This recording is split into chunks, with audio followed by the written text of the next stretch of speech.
필승. 필승. 오른손으로 아, 경례. 혹시 군필자입니까? 아니 미필입니다. 아, 미필입니까? 필승. 역시. 필승. 반갑습니다. 원필승입니다. 자, 오늘은 좀 뜻깊은 날입니다. 영상의 하단부에 계속 이제 출연 신청을 제의를 많이 받고 있는데 대부분 메일 오는 게 이제 광고나 문의 메일이 많이 와요. 뭐 이거 잘 안 되는데 이거 어떻게 해야 돼요? 이런 문의 메일이 굉장히 많이 오거든요. 출연을 조금 해주셨으면 하는 마음이 컸는데 처음으로 좀 찾아온 대표님입니다. 일단 간략하게 자기소개 한번 좀 부탁을 드릴게요.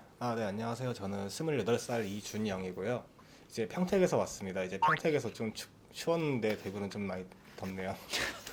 확실히 온도차가 좀 나긴 나죠. 평택이면 굉장히 먼 데서 왔네요, 그죠? 네, 먼 데서 왔어요. 지금 제 썸네일을 보시면 아시겠지만 간절하신 대표님입니다. 배우려고 하시고 많이 찾아가시는 대표님이라서 제가 개인적으로 좀 뭔가를 좀 알려드리고 싶어도 지금 인터뷰를 통해서 들어보시면 아시겠지만 한우물을 판다라는 느낌보다는 지금 여러 가지를 배우려고 막 많이 트라이를 좀 하고 계시는 중이에요. 이제 시간이 돼서 자주 찾아오신다면 아니면 제가 서울 갈 때 연락을 드려가지고 뭐 하고 계신 업에 대해서 좀 자주 여쭙도록 하겠습니다. 그러면 감사하죠. 예. 일단 간략하게 소개를 해주셨는데 그럼 원래 이거 전에는 어떤 일들을 좀 하셨어요? 일을 좀 일찍 시작했어요. 고등학교 2학년 때 미용실에서 2년 동안 일하고 제과 제빵을 4년 정도 했어요. 잠깐 1년 반을 무직으로 쉰 다음에 그 다음에 이제 돈 되는 일은 다 했던 것 같아요. 배달 대행도 하고 이제 인테리어도 하고 이제 노가다판에서 이제 노가다도 하고 이제 최대한 돈을 좀 많이 벌고 싶어가지고요. 그때는 하고 싶은 공부도 많았는데 어떻게 보면 공부를 한다는 것 자체가 이제 돈이 들어가는 거고 제가 어떻게 해야지 돈을 벌 수 있을까 약간 이런 고민을 좀 많이 해봤거든요. 온라인 창업에 뛰어드셨잖아요, 그죠? 네네네. 지금은 뭘 하고 계세요? 원래는 맨 처음에 시작했던 거는 도매매 있잖아요. 예. 거기서 이제 그대로 사진 캡처해가지고 스마트 스토어에 올리다가 그 다음에 이제 원피스님 대표님 이제 클래스 101에서 이제 영상을 본 다음에 대량 등록을 했어요. 구매 대행도 같이 공부하고 있고 지금 다시 하고 있고요. 수동이긴 하지만 위탁 네. 판매로 시작하셨네요. 재고 없이, 그죠? 네, 맞아요. 제 강의에 도움이 되던가요? 네, 도움 많이 됐어요. 예. 강의 홍보하려고 하는 거 아닙니다.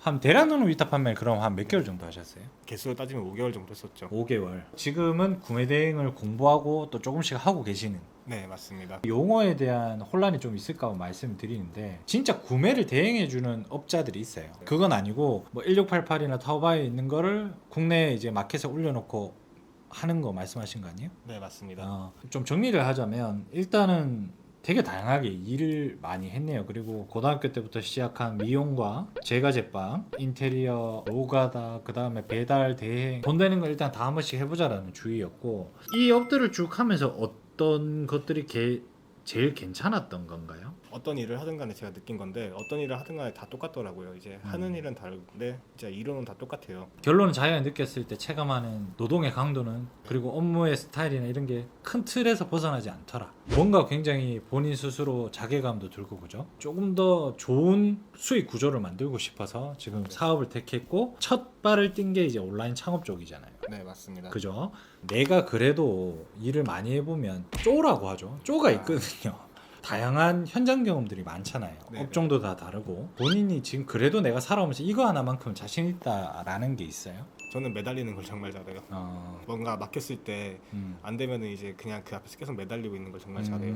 어떻게든 이제 해결하려고 하고.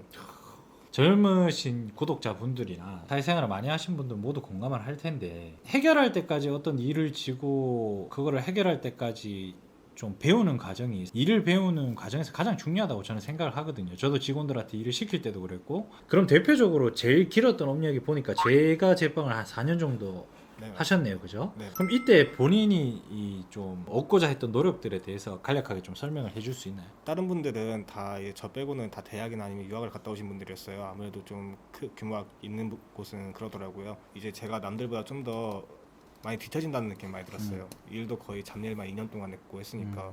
그래서 이제 최대한 많이 배우려고 유명한 빵집은 일단 쉬는 날마다 많이 돌아다녔고 웬만하면 배우려고 책을 그때 많이 읽었었거든요. 근데 막상 이제 하다 보니까 어찌 보면 기술직이 누군가 나한테 시켜야 되는 거잖아요. 근데 그렇죠.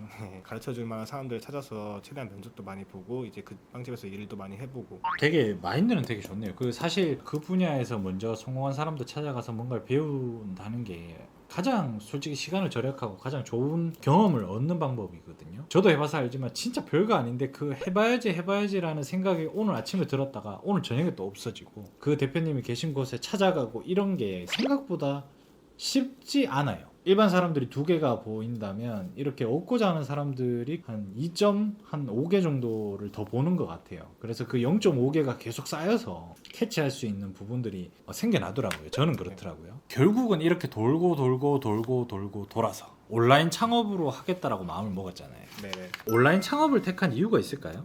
시작하기가 쉬웠고요. 예예.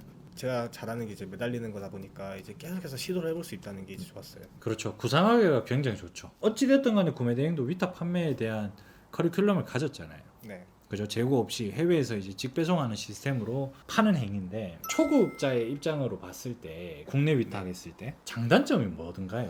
네, 장점은 이제 배송이 너무 빨라요. 클레임 처리하기도 쉽고, 단점이 있으면은 이제 마진이 좀 적다는 거. 그리고 상품의 개수가 이제 좀 한정돼 있다. 구매 대행으로 해야 되겠다라고 선택했을 때 엄청 고민 많이 하셨을 거잖아요. 그죠? 왜 이 국내 위탁에서 해외 구매 대행 쪽으로 넘어가셨어요? 일단은 가장 큰 이유가 마진을 많이 남길 수 있고요. 원래는 국내 위탁을 한번 매달리려고 끝까지 하려고 했었어요. 근데 이제 계속 중간중간에 막히는 부분들이 너무 많더라고요. 그래서 이제 이걸 누구한테 물어보거나 아니면 찾아가서 이제 그렇게 하고 싶은데 오프라인 강의가 그때 다 없었어요. 그나마 이제 오프라인 강의를 하시는 분을 찾아가서 했는데 그분이 또 구매 대행을 하셨고 같이 해보자 하는 마음으로 이제 가서 배우게 됐었죠. 대량 등록 위탁 판매를 GSM 통해서 했나요? 네, 맞습니다. 그러면 그 GSM 통해서 할 때 매출이 한 얼마 정도 달성했어요?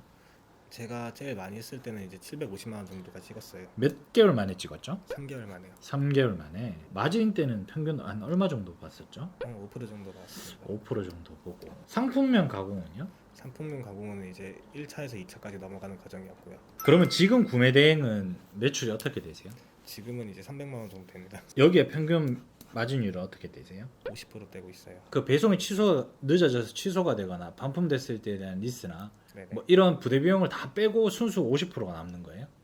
아니요, 그건 아니죠. 국내 위탁 배송으로 마진을 높일 수 있다라고 가정을 하면 그거를 확장했을 때와 해외 구매 대행을 했을 때 로스율을 어떻게 관리할 수 있는 직원이 있었을 때 이 네. 파이가 커진다라고 가정을 하면 네네. 둘 중에 어떤 게 나을 것 같아요? 말도 안 되는 가정이죠 사실. 근데 여러분들 제가 왜 이 가정을 생각을 말씀을 드리냐면 이 가정이 각각의 사업 구조에서 가장 핵심적인 포인트로 자리 잡을 수 있는 포인트예요.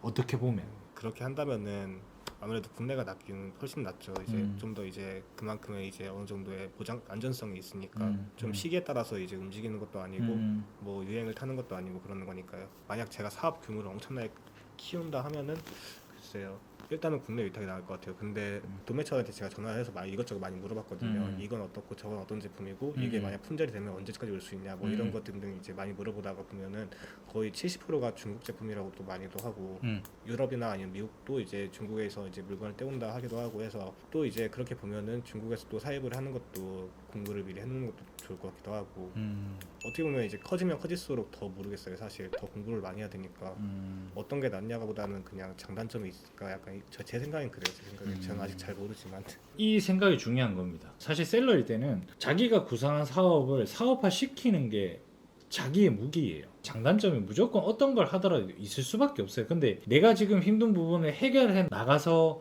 안정적으로 자리 잡히게 하는 게 본인의 능력이거든요. 국내 대량 등록 위탁 판매를 했건 사입을 해서 판매를 하건 구매 대행을 하건 아무런 상관이 없어요. 제일 먼저 장단점을 정확하게 볼 수 있는 눈이 있어야 되겠죠. 뭐가 좋다는 없습니다. 그래서 제가 물어본 거고요. 여기서 또 어떤 분은 댓글에 뭐 그게 맞니 틀렸니라고 답을 달 수도 있겠지만 그냥 맹목적인 비판 이게 맞다 저게 맞다라는 식의 생각보다는 이 단계에서 어떤 고민을 하고 있는지 여러분들이 알면 공감을 많이 하실 거 아니에요. 이 대표님은 이렇게 생각을 하네라 얻을 수 있을까 봐 제가 물어봤던 거고, 제가 여기서 그래도 이거보단 이렇게 하는 게 효율적이라고 선을 그어버리면 이 대표님의 발전 가능성은 저는 제가 해를 끼친다라고 생각을 하거든요. 차라리 대표님이 어느 한 부분을 정하고 그 부분에서 일정의 성과가 오고 사업적으로 확정을 할 때 고민되는 부분이 왔을 때는 이쪽으로 갈 때에 대한 장단점을 명확하게 이제 얘기를 해주면 되는데 지금 상태에서 사실 제가 해드릴 말은 없어요. 흔히들 하는 뭐 힘내라 하는 말밖에는 못하겠죠. 정말 많은 사람들이 사실 찾아오시거든요. 저희 사무실 주소가 공개가 돼 있다 보니까 저 없을 때도 막 오셔가지고 아 정말요? 네, 많이 오시거든요. 이 대표님의 딱 어떤 단계인지가 대충 보이잖아요. 대부분의 찾아오시는 분들은 지금 대표님보다 조금 더 초기 단계이거나 네. 지금 대표님 단계 딱 바로 이전의 단계, 아, 한 매출 3, 400 어떤 그 선택의 단계에 있을 때 오시는 분들이 많아요. 그거에 대한 장단점은 결국 본인이 분석하고 본인이 단점을 커버하는 게 본인의 사업이거든요. 네. 지금 잘하고 계십니다. 아, 잘하고 감사합니다. 계시고 지금 저도 자본이 많이 힘들어서 그런 것들을 해결하려고 노력을 하는 중이에요. 완벽하게 해결은 못 하겠지만 나름 시스템을 만들고 분기별 반기별 내가 만든 시스템 안에서 얼마나 로스가 일어나는지 매번 확인을 하고 이 끝없는 과정을 하기 전에 먼저 내 사업에서 어떤 게 해결을 해야 되는지에 대한 눈을 정확하게 기르는 게 일단 제일 첫 번째로 중요하거든요. 이것저것 다 해보는 것도 그런 역량을 가진 것도 중요하고요. 이거는 이것 때문에 안 된다라는 단편적인 시각을 가지면 굉장히 위험합니다.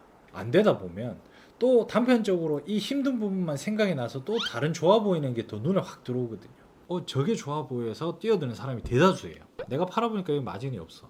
근데 저게 마진이 높아. 내가 똑같은 시간을 투자하고 똑같은 노력을 투자하고 자본을 투자했을 때 마진이 높으면 당연히 좋지. 그건 다 맞는 말이잖아요. 근데 그걸로 내가 이 사업 대신에 저 사업을 해야 된다라는 그 프레임을 씌우면 안 되죠. 영상에서도 한번 나왔었는데 그 배달업 하시다가 매출을 꽤 달성하신 저희 셀러존에 입점하신 뭐 대표님이 있었는데 지금도 저희 사무실에 계시거든요. 아 네네. 국내 대량 등록 위탁하면서 지금 대표님이 하시는 마진 보면서 팔고 계세요. 아 정말요? 전 모든 제품을 그렇게 팔고 있지는 않지만 그래서 그 대표님은 거기서 이제 눈이 트여서 본인이 여기서 어떤 사업 구조를 가져가야 되겠다고 생각하고 지금 실행하고 계세요. 이거 하다 보니까 저게 좋아 보이네. 저것도 쫓아가고 저거 하다 보니까 저게 좋아 보이네. 저거 쫓아. 왜냐하면 생각은 습관이거든요. 계속 그렇게 살아왔기 때문에 그 습관을 한 번에 깨는 게 굉장히 힘듭니다. 업을 선택하는 기준을 보고 혹시나 염려스러워서 제가 말씀드리는 거예요. 아 네네. 무슨 말씀이신지 알 것 같아요. 위탁 판매 이제 3개월 만에 700만 원 달성하고 마진 5% 봤었는데 이걸 해보니까 어떻더라? 뭐가 힘들고 네네. 뭐는 좀 좋은데 뭐는 진짜 너무 말도 안 되게 힘들고 이런 거 있잖아요. 가장 힘들었던 게 일단 상품명 가공하는 거였거든요. 근데 그런 부분은 사실 제가 얼마든지 해결할 수 있는 방법은 많았어요. 아이템 스카우트나 그런 키워드 도구를 많이 쓰잖아요. 그럼 거기서 이제 찾는 상품이 거의 없는 경우가 대다수예요. 그래서 계속 구글로 검색을 해서 타고 넘어가서 계속해서 이제 찾는데 그 과정이 제일 힘들었어요. 그 장점이 있다면은 그 외적인 거는 다 좋아요. 마진도 사실 노력을 좀 더 해서 올려야 되는 건 맞으니까 그 부분에 대해서 이제 단점이라고 말하면 그건 제 잘못이죠. 아니요, 그 단점이 될 수는 있어요. 왜냐하면 1000명의 사람이 왔다라고 하면 한 500명 이상의 사람이 느낄 수 있는, 체감할 수 있는 게 어떻게 보면 진짜 객관적인 단점이 될 수도 있거든요. 그 단점을 극복하는 사람은 그 사람이 그냥 본인 스스로 개척을 해 나가서 방법을 알아서 터득해서 사업화를 시킨 사람인 거고, 상품을 제공하는 플랫폼에는 한계가 있고 너무 많은 셀러들이 유입되는 것도 사실이고, 큰 틀에서 보면 사실 단점으로 보여질 수밖에 없는 구조죠. 구매 대행을 하면서는 그러면 지금 느끼는 어떤 장점과 단점. 일단 장점이라고 한다면은 제가 원하는 상품을 너무 쉽게 찾을 수 있어요. 상품군이 너무 많아가지고 이게 국내에서는 판매가 안 되는 것도 거기 중국에서는 만들어서 판매를 하니까. 그렇죠. 근데 만약 사입으로 한다면 이것저것 인증 비용이나 그런 게 너무 많이 겹쳐가지고 이제 비용이 많이 들어가긴 하는데 저는 아직 그 단계가 아니니까 이제 단점을 말하자면은 매일 하루에 한 번씩 배드에서 연락이 와요. 무슨 상품이 문제가 있다. 무슨 상품이 문제가 있다. 그 부분 때문에 좀 스트레스 받고 배송 기간도 길어요. 성급한 일반화의 오류일 수도 있는데 저도 중국 제품을 수입을 하는 사람으로서, 그리고 종류도 적은 편이 아니기 때문에 그 중국 물건에 대한 컨트롤하는 부분은 막 고수 정도는 아니지만 그래도 실무적으로 어느 정도 안다고 생각을 하거든요. 네네. 사실 어떤 폐기하는 물건 전체 총 비용에서 보면 한 2% 정도는 폐기를 하거든요. 예를 들어 이거 신상품으로 올려야지라고 했는데 샘플을 받았을 때 문제가 발생되는 부분도 꽤 되고요. 근데 그건 어쩔 수 없는 거예요. 이건 이 사업의 리스크이기 때문에. 이제 그럼 여기서 사람들이 고민하죠. 이런 불량료를 다 포함해서 내가 팔기에는 너무 비싸.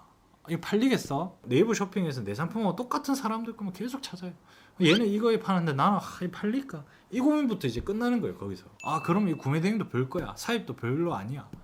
이래 돼버리는 거예요. 사고가. 네네. 그게 아니라 다른 곳에서 마진을 볼 수 있는 구조를 내가 만들어야 돼. 팔릴 수 있는 구조, 팔릴 수 있는 사업을 만들어야 돼요. 그게 온라인의 장점인 거고, 정말 활용할 수 있는 어떤 유통 단계의 플랫폼들이 굉장히 많습니다. 최대한 사업 구조에서 적절히 잘 미싱을 하면 내가 로스 나는 상품은 이런 식으로 로스 비용을 감안해서 뭐 전반적인 마진율 이렇게 구성해서 이렇게 유통을 할래라는 그 구조를 먼저 만드는 게 온라인 유통에서 가장 중요하지 않냐. 쿠팡 뭐 상위 노출, 쿠팡 로켓 배송 잘하는 이것도 중요하지만 그거는 그 만든 구조에서 한 포인트라는 게 제 생각이에요. 한 플랫폼에 너무 의지해서 물건을 유통을 하다 보면 그 플랫폼의 로직이 바뀌거나 그 플랫폼에 어떤 문제가 생겼을 때는 내 전체 매출이 안드로메다로 가버린다. 그러면 지금 이제 대표님은 앞으로 네. 어떤 부분을 이뤄갈 생각이세요? 이제 1월까지는 제가 지금 하고 있는 일들을 계속 유지할 거예요. 제가 이제 다음 달까지는 위메프 11번가 옥션 지마켓 스마트 스포 쿠팡 이렇게 6군데에 제가 수동 등록한 걸 100개를 뿌릴 거고요. 그리고 유튜브 영상을 20개를 올릴 거예요. 좀 더 여유가 된다고 하면은 제가 공부하고 싶은 게 굉장히 많아요. 유튜브에 대해서 공부를 해봤는데 유튜브에서는 이제 채널을 무한대로 늘릴 수 있고 그걸 통해서 제품을 팔 수 있는 방법도 많고 단순히 내가 이제 키워드 작업을 하는 게 아니라 이런 식으로 외부에 있는 플랫폼을 끌어서 올 수도 있겠구나라는 생각도 많이 했었고요. 그래서 내년에는 이제 코딩도 공부하고 유튜브도 공부하고 위탁이랑 구매 대행이랑 이거 2개를 진짜 정말 열심히 한번 해보고 싶어요. 1년 동안의 계획입니다. 좋네요. 계획이 다 짜져 있죠. 네네네. 제가 이거 얘기를 듣고 나서 궁금한 게 있어요. 가정에 대한 디테일한 계획은 디테일하면 디테일할수록 좋아요. 이렇게 했을 때 최종적으로 뭘 이루고 싶으신 거예요? 그 꼴이 중요해요. 꼴이. 네네. 사실 최종적으로 정말 이루고 싶은 거는 원래는 이제 돈을 어느 정도 벌고 싶다였는데 지금은 그 반대가 됐어요. 지금은 제가 직장 생활을 하니까 남들이 저한테 돈을 주고 제가 그 일을 시간을 내서 일을 하는 거잖아요. 사업을 할 때는 시간을 남들에게 돈을 주고 사고 싶어요. 그리고 그 시간에 저는 이제 사람답게 살고 싶다 약간 이런 그런 게 가장 크죠. 결국은 일단은 수익 창출을 할 수 있는 채널을 많이 늘리는 거네요. 저는 그 결핍이 있는 사람은 굉장히 저도 돈이 없거든요. 돈이 한 번도 풍족한 적이 없었어요. 돈이 근본적인 목적인 사람들이 사실 많죠. 아까 말씀 들어보니까 이제 사업적인 부분에 대해서 어떤 성취를 하고 싶으신 부분이 있잖아요. 네네. 이 사업적인 부분하고 완전히 목적이 돈인 거랑은 이 시간적인 갭이 조금 있는 것 같더라고요. 예를 들면 그거예요. 저도 뭐 유튜브를 여러 개 하고 제가 직접 온라인 셀러로 해외 구매도 하고 해외 구매 대행도 하고 대량 등록 위탁 셀러도 하고 막 도매 사이트도 하고 막 저는 궁극적으로 만들고 싶은 게 온라인 상품 소싱 플랫폼을 만들고 싶은 게 제 꿈이거든요. 그 목적지에 도달하는 과정 중에 지금 수많은 방법을 이뤄가면서 이제 그 목적지를 향해서 계속 달리고 있는 중이에요. 직원들한테 월급을 주고 시간을 사고 그 사람의 뭐 어떤 금전적인 부분을 해결해 주면서 사업 구조를 만들어가는 게 굉장히 힘들거든요. 그게 계속 플러스 되면서 하시는 분들도 많으신데 네네. 저는 아직 능력이 안 돼서 돈을 버는 만큼 뭔가 이렇게 구조를 만들어 간다기보다는 최종적인 골을 위해서 저는 좀 투자를 근데 그 골이 없다면 네네. 지금 제가 가는 과정을 못 버티겠죠. 돈이 목적이었다면 네네. 안 했겠죠. 하다가 돈 안 되고 계속 돈만 더 들어가고 왜 해야 되겠어. 그런 부분도 한번 생각을 좀 깊게 한번 해보시는 게 좋을 것 같아요. 금전적인 이득이 목적이라면 다양한 채널을 늘리는 것보다는 좀 악바리가 하나 있어야 돼요. 지금 두고 봐라. 내가 아무리 힘들어도 이건 버틴다라는 그게 좀 있어야 되는데 네네. 그런 것들을 조금만 더 배양을 하시면 그 진취적인 마인드와 결합을 해서 진짜 좀 좋은 결과를 낼 수 있지 않을까. 제가 이제 채널 이름이 사실 잘 될 사람을 위한 채널이에요. 힘든 시기를 한번 겪어봐서 이제 좀 밑에를 한번 찍고 온 적이 있었거든요. 그래서 저처럼 이제 그 돈 때문에 힘들어하는 사람들을 위해서 그냥 이제 이런저런 제가 했던 것들에 대해서 다 소개를 한번 하고 어떻게 하는지 가르치는 영상까지 한번 다 넣어보고 진짜 그냥 생으로 다 보여주는 거네요? 근데 그냥 생으로 보여줄 거예요. 저는 뭐 잘 될 사람? 잘 될 사람을 위한 채널. 잘 될 사람 대표님입니다. 그래서 채널명에 잘 될 사람 쳐서 네. 많이 한번 구경 가주세요. 사실 저는 그 사람이 겪는 경험을 볼 수 있다는 게 저는 유튜브의 가장 큰 매력이라고 생각을 하거든요. 뭐 물론 정보를 얻는 것도 중요하지만 정보는 누구나 줄 수 있지만 경험은 누구나 줄 수 없거든요. 지금 이렇게 오늘 인터뷰해 주셔서 너무너무 감사하고요. 끝으로 저희 언피슨 구독자분들한테 한마디 좀 부탁드릴게요. 맨 처음에 저도 사업을 할 때 이제 온라인 창업에 뛰어들었을 때 정말 이런저런 막히고 힘든 부분이 정말 많았어요. 그래서 유튜브를 많이 찾아보다가 이제 유튜브에선 너무 이제 어그럽는 분들이 많이 계시잖아요. 그래서 그런 분들의 채널 들어가면 사실 별 말을 안 해요. 그래서 그 중에서 진짜를 자꾸 찾게 되는데 그 진짜 중에서 진짜 만나고 싶은 사람들이 이제 몇 분 계세요. 그분의 한 분이 언피스님이고 네, 앞으로 많은 도움을 주셨으면 감사하겠습니다. 예. 그럼 몇 분이신가요? 그 구독자분들한테 도움 될 수 있을 것 같거든요. 이건 제 개인적인 의견이에요. 그렇죠. 개인적인 의견이니까 네네네. 참고하시고 들어주세요. 일단은 이제 정말 가르치는 거 잘하시는 분은 원피스님이랑 잘 나가는 서 과장님이 두 분이신 것 같아요. 아유, 감사합니다. 네네. 장다르크님 있잖아요. 그분은 너무 수준이 높으셔가지고 네. 지금 제가 이제 범접하기 힘들 것 같고요. 네. 그리고 준열문님하고 이분도 잘하시는데 대학생 김머신님 지금도 큰몽이나 막 그런 데서 활동을 계속 하시고 계시더라고요. 너무 비싸던데요. 비싸죠. 쟁쟁하신 어마어마하신 5분 안에 들어가 있긴 하네요. 아 그럼요. 아유, 감사합니다. 그리고 부수적으로 제가 마지막으로 인사를 드리자면, 여러분들이 오늘 영상을 보시면서 좀 너무 또 당연한 얘기를 하니까 지루하셨을 수도 있는데, 누군가한테는 굉장히 큰 도움이 됐으리라고 저는 생각을 합니다. 일반인이어도 상관이 없고 이룬 게 없어도 상관이 없습니다. 그리고 이제 막 시작할까 말까 고민하시는 대표님들도 상관이 없습니다. 출연을 해주시는 거 신청을 해주시면 그냥 좀 자유롭게 떠들고, 내가 지금 이것 때문에 고민하고 있다라는 어떤 그 감정적인 부분만 솔직하게 얘기를 해주셔도 큰 도움이 되는 컨텐츠가 될 수 있다고 저는 생각을 하거든요. 그 대표님이 나중에 잘 돼서 또 인터뷰를 한 번 더 할 수 있다면 망설이시는 구독자분들한테 정말 큰 도움이 되지 않을까. 어디서 신청했죠? 그때 처음에 신청할 때? 원피스님 카페에서 모집을 하는 구간이 있었거든요. 맞아요. 출연 신청란이 있습니다. 제 이야기를 적고 한번 만나 뵙고 싶다고 이제 제가 밑에 전화번호까지 적어놨는데 그때 그분으로 연락을 주시더라고요. 네. 저는 바로바로 연락합니다. 카페에 들어오시기 번거로우신 분들은 밑에 메일 주소 적어 놓으니까 메일로 그냥 뭐 내용이 없더라도 그냥 오셔가지고 둘이 그냥 만담을 나누고 가셔도 컨텐츠가 되지 않을까 생각을 합니다. 그래서 많은 지원을 좀 부탁드리고요. 그리고 잘 될 사람 채널 많이 응원을 좀 부탁을 드리겠습니다. 감사합니다. 자, 이상입니다. 네. 필승! 필승.